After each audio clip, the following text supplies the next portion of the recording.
Sejam bem-vindos a mais deste quadro aqui do canal. E neste novo quadro nós discutiremos os milagres apresentados pelo Livro de Mórmon.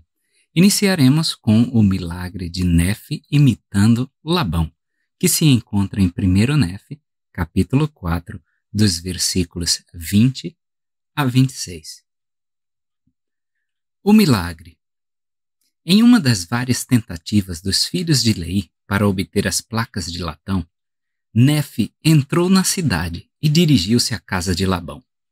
Inesperadamente, ele descobriu seu inimigo embriagado e inconsciente, caído no chão.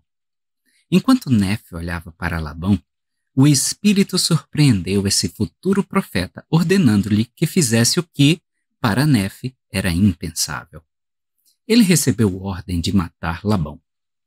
Pois, disse o espírito, é melhor que um homem pereça do que uma nação degenere e pereça na incredulidade. Isso está no versículo 13 do capítulo 4 de 1 Nefe. Consequentemente, Nefe, sem nenhuma dúvida hesitante, matou Labão, para que pudesse obter os registros de acordo com os mandamentos de Deus, registrado no versículo 17. Depois que Labão deixou de ser uma ameaça, Nefe empregou sua engenhosidade, aliada aos ditames do Espírito, para realizar o que seu pai e o Senhor o haviam enviado para fazer. Nefe tirou as roupas de Labão, aparentemente consistindo de um uniforme com armadura, e rapidamente vestiu as roupas do falecido. Então Nefe foi até a casa de Labão. Ao chegar ao domicílio de Labão, Nefe encontrou Zorã, servo de Labão, responsável pelo tesouro e todos os pertences do seu amo. Zorã possuía as chaves e, assim, Nefe foi forçado a interagir com ele para obter as placas. Nefe, imitando a voz de Labão, ordenou que Zorã o seguisse até o tesouro. Zorã não mostrou nenhuma evidência de suspeitar que Nefe não era realmente Labão. Na verdade, o servo teve uma conversa bastante casual com Nefe sobre a reunião a qual Labão compareceu naquela noite. Nibley ressaltou: ninguém ousa desafiar grandes chefes muito de perto, muito menos um Labão severo e temperamental. Em uma tentativa de continuar o disfarce, Nefe respondeu às perguntas de Zorã da melhor maneira que pôde. Ele observou em seu relato da conversa que Zorã, supondo que eu era Labão, verdadeiramente a quem eu havia matado, seguiu-me. Isso está no versículo 26 de 1 Nefe 4. Um panorama para que nós possamos entender. O milagre neste episódio é encontrado na capacidade do Senhor de disfarçar a voz de Nefe, e não apenas sua aparência, para que ele pudesse obter as placas sem ser descoberto. Embora uma tentativa de personificar Labão fosse possível, a imitação bem-sucedida de sua voz, especialmente para um de seus associados mais próximos, parece, na melhor das hipóteses, incrivelmente difícil. A intervenção do Senhor seria necessária. É claro que a forma como esse milagre foi realizado é uma questão de conjectura. Contudo, um comentário sobre o Livro de Mórmon sugeriu: no escuro, vestindo a armadura de Labão, ele poderia ser confundido com Labão. Mas como ele poderia disfarçar a sua voz, especialmente ao falar com um servo que certamente reconheceria a voz de Labão?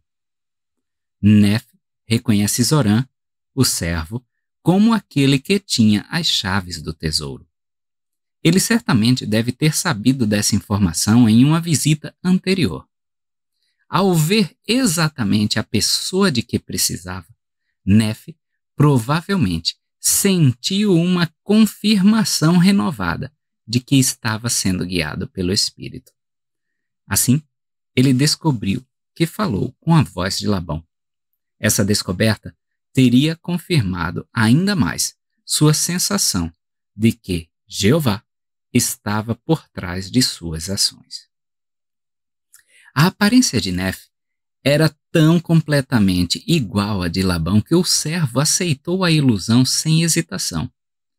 Mesmo que a voz fosse um pouco diferente, a expectativa do servo de ouvir Labão o teria encorajado a ouvir o que esperava ouvir e a agir de acordo.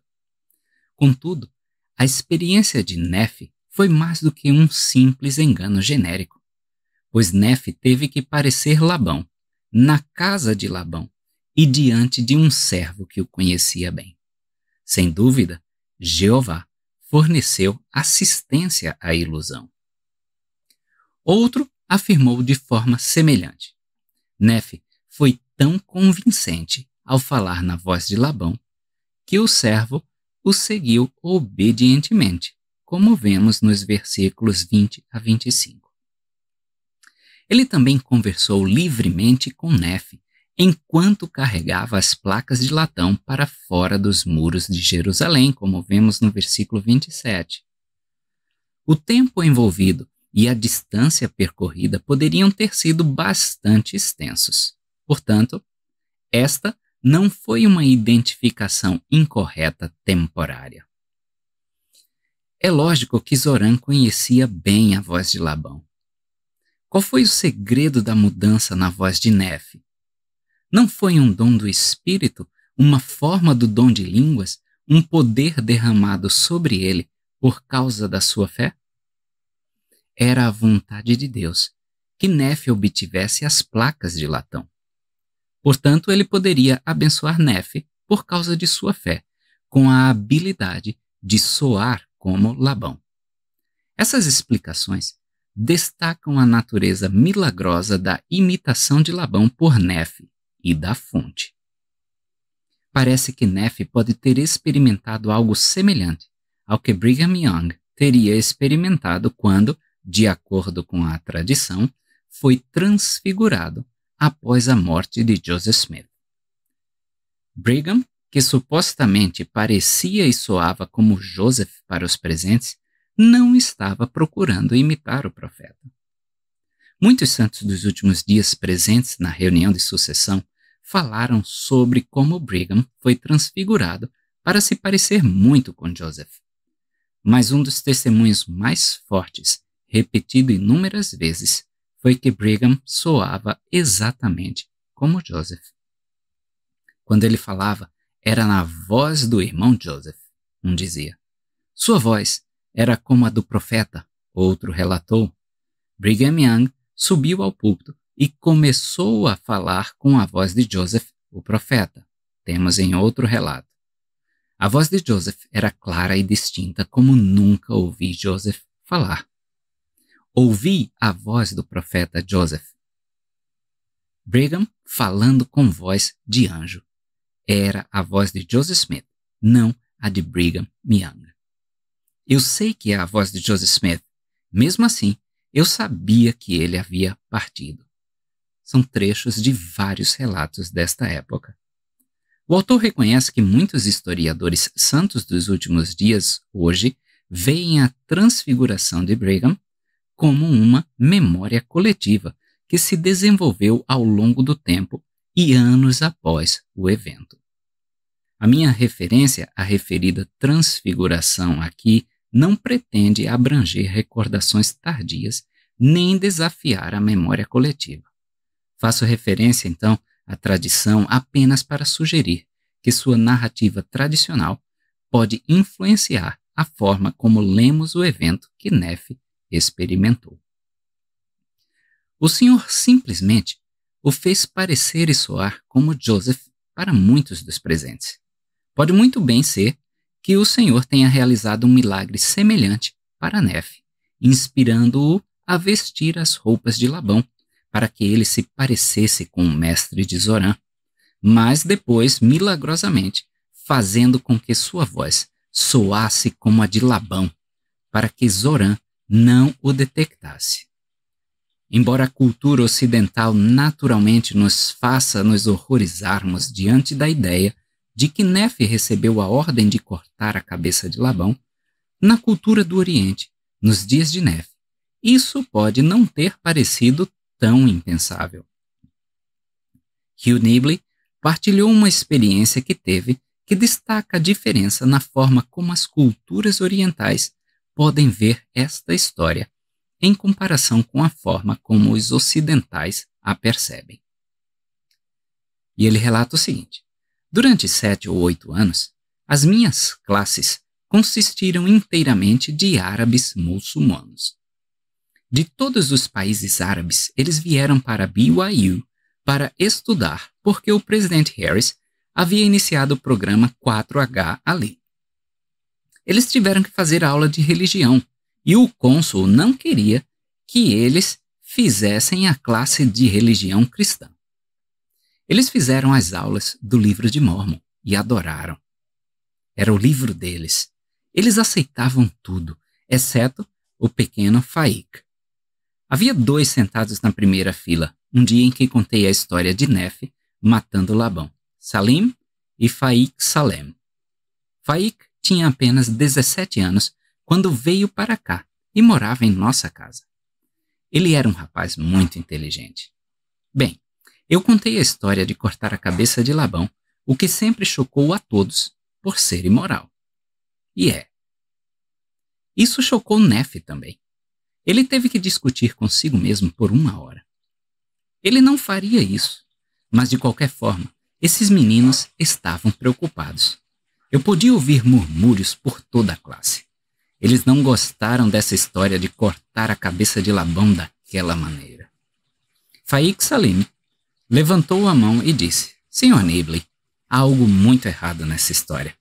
Esta não é uma boa história. Quando ele encontrou Labão caído assim na rua, por que ele esperou tanto para cortar sua cabeça? Isso não parece verdade. Qualquer árabe teria feito assim, é claro. Em outras palavras, a história parece verdadeira. Como destaca a história de Nibley, o que seria terrível para uma cultura não é necessariamente indesculpável noutra. Nibley também lembra ao leitor ocidental que o assassinato de Labão não é mais repreensível do que a decapitação do inconsciente Golias. Na cultura árabe em que ele foi criado, a hesitação de Nefe em matar Labão pode simplesmente revelar a bondade de seu coração e a espiritualidade inata desse menino de aproximadamente 15 anos que um dia presidiria a igreja na Terra Prometida. Reynolds e Jordan conjecturam que Nefe nasceu em 617 antes da Era Cristã e se casou em 600 antes da Era Cristã. Se fosse o caso, Nefe teria entre 15 e 17 anos quando mata Labão. O fato de Leí e Labão serem descendentes de José sugere que os 2 homens eram parentes, embora não esteja claro até que ponto. A declaração de que a morte de Labão impediria que uma nação perecesse na incredulidade, como vimos no versículo 13, parece implicar que, se a família de Leí não levasse as placas consigo, não teria o que era necessário para preservar sua fé na nova terra. Como disse um comentarista, Nefe precisa de um motivo poderoso para superar sua relutância em derramar sangue. Essa razão é a capacidade futura do seu povo de conhecer os mandamentos, porque esses mandamentos estavam contidos nas placas de latão, eles eram, portanto, necessários para a posteridade de Leí. Um comentário sobre o livro de Mórmon sugeriu que o nome Zoram poderia vir do hebraico Zur, que significa rocha, implicando o caráter confiável de Zoram. Nibley, por outro lado, afirmou que o nome não era hebraico, mas cananeu ou aramaico e que provavelmente significava uma chuva forte e refrescante. Quer este seja ou não o significado do nome de Zoram, ele certamente acabou sendo exatamente isso. Tomando o partido de Nefe em vez dos irmãos mais velhos, Lamã e Lemuel, e altamente rebeldes ao profeta. Falamos de Zorã como o servo de Labão, mas ele pode ter sido muito mais do que isso. Foi sugerido que ele era um oficial importante e não um mero escravo. O título servo, pelo qual Nefe se refere a Zorã, foi dito naquela época que significava representante oficial e implica uma posição honorária em vez de uma posição de servidão, como poderíamos pensar hoje. Quais são os elementos simbólicos dessa história? Embora as roupas, dependendo do artigo e de seu uso, possam ter inúmeros significados, nesta narrativa, as roupas de Labão não parecem ter a intenção de ser um símbolo. É prático, apenas roupas. Dito isto, o que ele vestiu na noite em que perdeu a vida permanece abertamente como um símbolo do estado das coisas em Jerusalém na época. Um comentarista salientou: Labão estava usando sua armadura completa. Quanta inferência isso nos dá! Sentimos a gravidade da situação em Jerusalém que os anciãos ainda tentavam esconder. Ouvimos a animação reprimida da conversa urgente de Zorã, enquanto ele e Nefe correm pelas ruas até os portões da cidade. Em 1 Nefe, capítulo 4, versículo 27. E pela disposição de Zorã de mudar de lado e deixar a cidade, podemos ter certeza de que ele, como secretário de Labão, sabia o quanto as coisas estavam indo mal. Assim, a menção escancarada à armadura nos informa secretamente que as coisas não iam bem em e ao redor de Jerusalém. Um fato do qual Leí e sua família já estavam bem cientes. Nefe também emprega as roupas de Labão como símbolo, simplesmente vestindo-as. Quando o futuro profeta se veste com as vestes de Labão, ele está tentando simbolizar Labão e assim acessar aquilo que apenas Labão tinha direito. Assim, nesse sentido, as roupas de Labão funcionavam como um símbolo tanto de autorização como de autoridade. Daí a escolha de Zorã de seguir voluntariamente. Nas Escrituras, a voz de Deus é frequentemente um símbolo de seu poder e de sua pessoa. Curiosamente, a voz de Labão, através de Nefe, é usada de forma semelhante nesta narrativa. Quando Zorã ouve a voz de Labão, ou supõe que ouve, ele a associa ao poder e à pessoa de seu empregador.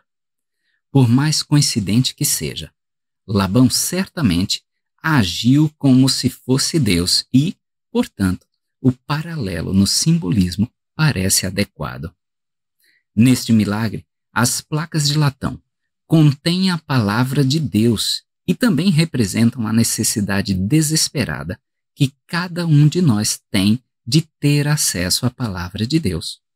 O compromisso de Nefe de fazer qualquer coisa ao seu alcance para obter as placas, mesmo que isso exigisse a entrega de sua própria vida, como vemos em 1 Nefe, capítulo 3, versículo 15, é uma reminiscência dos reformadores protestantes, como Wycliffe e Tyndale, que deram suas vidas pelo acesso à palavra de Deus. As placas simbolizam a palavra de Deus, mas a devoção de Nefe em obtê-las pode representar metaforicamente uma atitude que Deus deseja que todos os seus filhos manifestem em relação às suas palavras. Cada um de nós pode ser beneficiado pela introspecção pessoal para saber que o uso pessoal das obras padrão envia uma mensagem ao Pai de que amamos e prezamos por sua palavra, como Nefe a amou. Aplicações e alegorias. Nefe declarou a famosa citação: "Sei que o Senhor não dá ordens aos filhos dos homens sem antes preparar um caminho pelo qual suas ordens possam ser cumpridas." 1 Nefe 3:7. Este milagre é apenas um exemplo de como Deus pode fazer isso. Sabemos que Nefe entrou na cidade sendo conduzido pelo Espírito e sem saber de antemão o que iria fazer. 1 Nefe, capítulo 4, versículo 6. Ele era proativo e cheio de fé, mas, além disso, não tinha ideia de como Deus garantiria as placas para ele. E como o texto testifica, isso não aconteceu da maneira que Nefe tinha previsto. Assim é em nossas próprias vidas. Deus cumprirá suas promessas para nós ao procurarmos fielmente fazer sua vontade. No entanto, poucos de nós experimentam uma vida que tenha corrido da maneira que previmos que aconteceria. Este milagre parece testificar da necessidade de estarmos dispostos a ser usados da maneira que Deus quer nos usar. Também testifica da necessidade de fazermos todas as coisas difíceis que Ele nos pede, mesmo quando parecem contrárias ao nosso plano ou vontade. O milagre de Nefe ter sido capaz de falar na voz de Labão nos lembra da verdade de que Deus pode nos transformar em algo diferente do que somos por natureza. Isso significa que Ele certamente pode extrair de nós o homem ou mulher natural, que lemos em Mosias 3,19, que nos convence a pecar diariamente. Mas também implica que Deus pode fazer de nós o que Ele precisa que sejamos numa designação desafiadora, numa carreira difícil ou num casamento difícil. Nem sempre sabemos como Ele conseguirá isso, mas se seguirmos em frente com o mesmo nível de fé manifestado por Nefe, Deus nos equipará com os dons e atributos necessários, mesmo que estes não nos sejam inatos. Por outro lado, o milagre de Nefe falar com a voz de Labão traz à mente o dom de línguas, sobre o qual aprendemos em Regras de Fé, a 7ª, Omni 1:25, Alma 9:21, Doutrina e Convênios 109:36. Embora normalmente associemos este dom a falar uma língua que não conhecemos, especialmente para que possamos compartilhar o Evangelho com outras pessoas, esse dom específico do Espírito vai muito além desse propósito singular.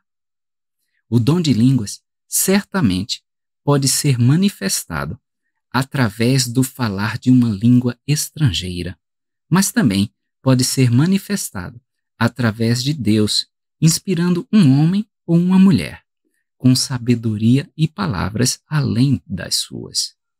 Podemos receber voz para realizar a obra e a vontade de Deus em nossos chamados, em aconselhar outras pessoas, na interação com o cônjuge, com o chefe ou com os filhos, ou em muitas outras circunstâncias em que não temos a capacidade ou as palavras necessárias para comunicar o que precisa ser comunicado, da forma como precisa ser dito. Mas Deus sabe o que precisa ser dito e como deve ser falado, e Ele pode nos dar o dom de línguas para que possamos falar. Abri a boca e ela se encherá, e tornar-vos-ei como Nefe da antiguidade. É o que lemos em Doutrina e Convênios, seção 33, 8. Finalmente, embora Nefe procurasse imitar Labão, ao procurarmos imitar a Deus e a Cristo, encontraremos os atributos de Deus manifestados em nossa natureza, em nosso caráter. Ao imitarmos nosso Pai e nosso Salvador, começaremos a falar com sua voz e a desenvolver seu semblante. Então, junto à alma, cada um de nós deveria perguntar: a imagem de Deus está gravada em seu semblante? Alma, capítulo 5, versículo 19. Caso contrário, talvez devêssemos trabalhar mais arduamente em imitá-lo.